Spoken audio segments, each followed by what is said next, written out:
Welcome back to my beautiful YouTube channel. It's Wagaga Kasondeki. Yes guys, karibuni sana today's video.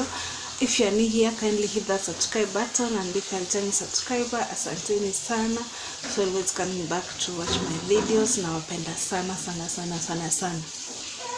So guys, we are on a mission to 1,000 subscribers. Currently tuko 439, 438 subscribers. Yes, thank you for the 438 of you guys. Mungu awabariki sana. And kama uja subscribe, kama ndo na watch video on my channel for the first time, kindly do so, subscribe to fika 1,000 subscribers. Yes guys, so on today's video, lakini najua nimewatupa. Najua I said nitakuwa nafanya video at least kila siku. Consistency inanishinda kidogo, but I'm trying to fight it. Yeah, I'll be consistent. I will, for sure. Na try to fight yo inconsistent kabisa. Na jua nitashinda hiyo fight. Sindio guys? Yes, I'll be consistent. Ile yenye na post video kila siku. But anyway, yeah, so on today's video nataka tuongelee some few things. One, nile wedding ya Shalin, not wedding but koito ni kama rasho.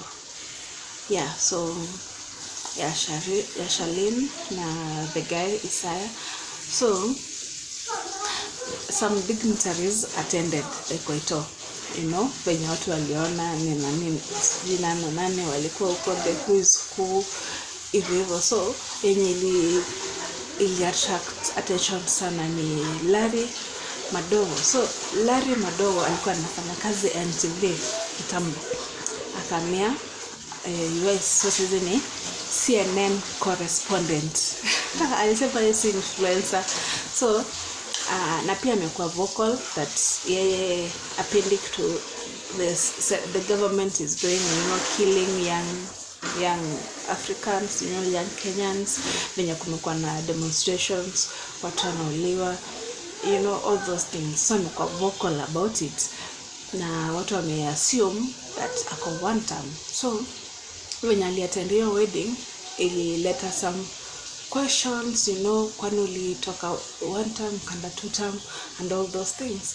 So yeah, but now this story iko na two ways. Larry and Isaiah, the guy who is marrying Shalin, they have been friends for quite some time. Hawajaanza kuwa friends sahi. So yeye alikuwa na attend hiyo koito kama rafiki ya Isaiah, you know. And okay, mimi I like na hiyo story naipenda to that point. Alikuwa na attend hiyo koito sababu ya rafiki yake, you know, the guy, they are friends. I mean, we are friends. Kama mimi ni na best yangu, sisi ni mabeste, alafu best yangu walewe na hiyo tumenishtoa. Best yangu walewe na mtu spendi ama mtu amenikosea, like stakuwa close to the person, but I'll be still close to my friend, you know. That is understandable. Yeah, but now the point I don't understand is that why was he shaking hands with the president, laughing? What is there to laugh about? Huyo ni mtu mekuki ukimungelelea kusema afanye vizuri venye anaua watoto wa watu, all those things. Why shake hands while you are, you know, clapping hands for the president and all those things? Yeah, so with the guy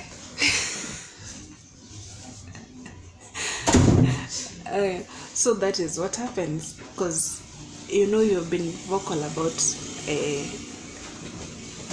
what the president is doing, what he's doing is not right and all those things, and now you are coming here showing us how you are happy, you are shaking hands. Nini? What's that? Anyway, yeah, so here's my nephew. Fanya hivi. Anyway, yeah, so hapo mimi ndo patai kunibamba. You attend the wedding, you know. Kama ingekuwa, unajua kwa nini sija address hiyo issue, ni sababu nimetry kufikiria. Of course, one part of me says Larry Madowo is not wrong to attend the friends Koito, and it's true. He's not wrong because he's your friend. You're supposed to be there supporting him and all those things. But another part of me is saying you can attend the wedding, the Twitter pre-wedding. Okay, you can attend the Koito, yes, but usionekane karibu na the president. That is possible, right? I mean, akufosiwa kwenda kusalimia president. So wewe attend your Koito, yes, but don't be seen close to the president, the man that you've been, umekuwa kichapa huko nje na your work. So that is for me. I don't know. Lynn Ngugi alisema that angeskip the Koito, text the guy amwambie hi ninenana blah blah blah, bro sikuweza kuattend your Koito because of this and this, and because of the family values of the wife you are going to marry and all those things, but you can meet up later for some drinks to celebrate. That is not a bad idea. So for me, ningeenda for that one year Lynn, and for maybe hiyo yangu ya kwenda ni kayapo kwa nini hiyo pre-wedding ama hiyo Koito ni celebrate pamoja na watu, and after wamemaliza kuongea nini kufanya hizo mashughuli zao, I go see Isaiah, shake hands, hug him, congratulate him and leave.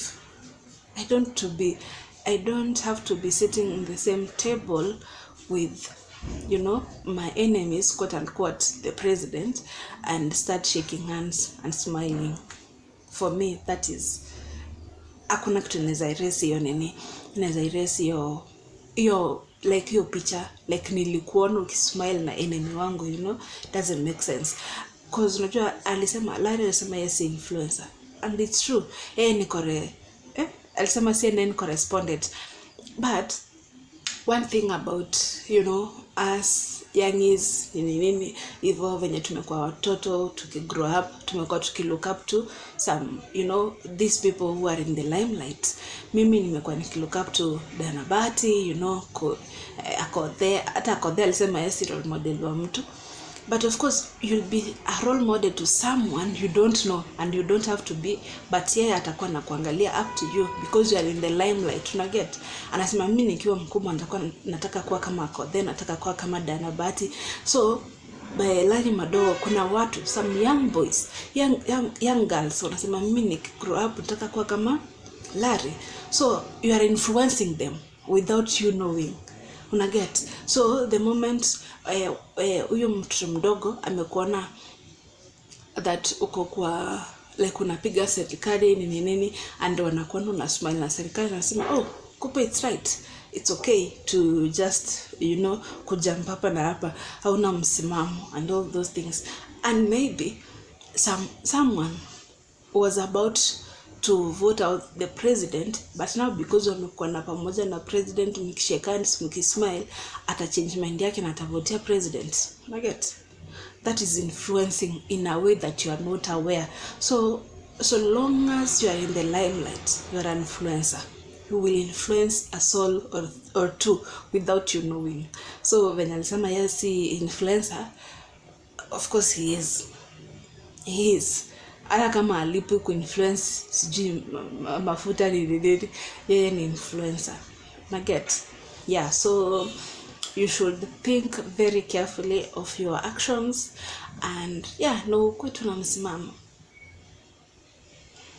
Anyway, hiyo ni maoni yangu. Na pia what happened yesterday kwa nini panaitwa aje huko Jaluoni. Mbona nasahau? Uko kwenye nani walienda? Linda Mwananchi walienda. Kwenye walichapa journalist na nini. Kenya we have not suffered. You know what happened there? Hatuja suffer. We are very far away from change. Come 2027. Mimi hata sijui nitajificha wapi. I don't know. It will be very dirty. Hii Kenya 2027 Anyway, yeah, let's wait and see. Tuone venye kutaenda. Yeah, Cheryl Gabriela laid her dad to rest. Niliona kuna watu walimuuliza eti so kwenye walimzika na hiyo boma haikuwa imejengwa, ilikuwa na zile nyumba za kitambo, you know, Manyata, all those houses za kitambo. So watu wakauliza ile nyumba umekuwa ukijengea wazazi wako iko? But of course alisema that alizika sijui babake mlezi, si mzazi, I don't know, kuna venye alisema. So yeah, maybe they separated, the mother and the dad. That is what from me, even ndo naona ni kama alijaribu kueleza. So ni kama the mother and the dad separated, so mamake kwenye alienda hapo ndo kwenye namjengea. That is what I got from that, but I'm not sure. So yeah, alimzika akina anitoje the guy mwenye amekuwa akifanya naye content alikuwa huko. Mbona namsahau jina, imagine. Kabugi. Oh God. Yeah, Kabugi alikuwa huko. Tiff alikuwa huko and some other, you know, TikTokers na friends wake. Yeah, so may dad rest in peace.